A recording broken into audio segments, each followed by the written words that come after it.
Model paper का question number 2 और उसका पार्ट 4 है सॉल्व द डिफरेंशियल इक्वेशन। तो ये हमारे पास जो है वो यूनिट 10 है, ठीक है। डिफरेंशियल इक्वेशन का ये क्वेश्चन वहाँ से आ गया आपके पास और बहुत सिंपल सी इक्वेशन आपके पास गिवन है। अगर हम इसको सॉल्व कर लें डायरेक्टली तो dy over dx remain same. आप 1 माइनस एक्स, ठीक है, इस टर्म को और इस टर्म को एक साथ लिख लें, minus x y plus y, then d y over d x equal to 1 minus x as it is, यानी कॉमन हमने इसमें से आप समझ लें 1 लिया और अब हम कॉमन लेंगे y, तो हमारे पास क्या बन जाएगा, जब हम इसमें से y कॉमन लेंगे तो x और माइनस प्लस माइनस और y कॉमन आ गया तो 1, ठीक है। जस्ट हमें एक साइन को चेंज करने की ज़रूरत पड़ेगी, ठीक है। तो हम साइन उसका एक चेंज कर लेते हैं, ठीक है। वो इस तरह हम इसको लिख सकते हैं कि ये 1 एज इट इज़ है, 1 माइनस एक्स।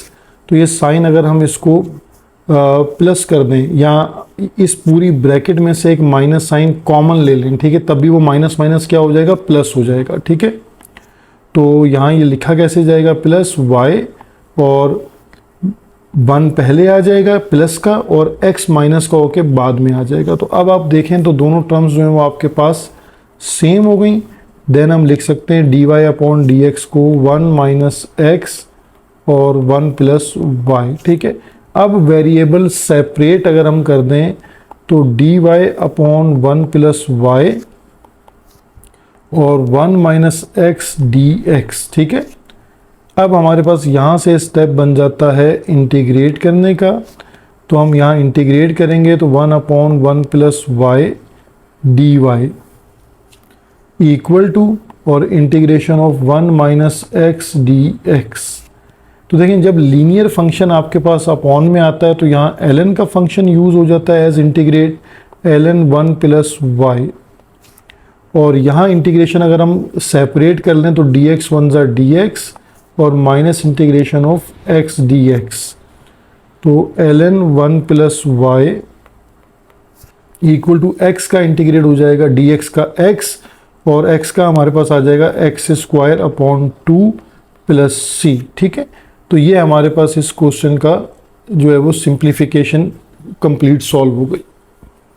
देखिए किसी क्वेश्चन नंबर 2 पार्ट 4 में जो और की चॉइस है, ठीक है, ये एक बहुत ही सिंपल सा क्वेश्चन आपके पास गिवन है कि evaluate limit x approaches to 0 1 plus x whole power minus 2 minus 1 then divided by x।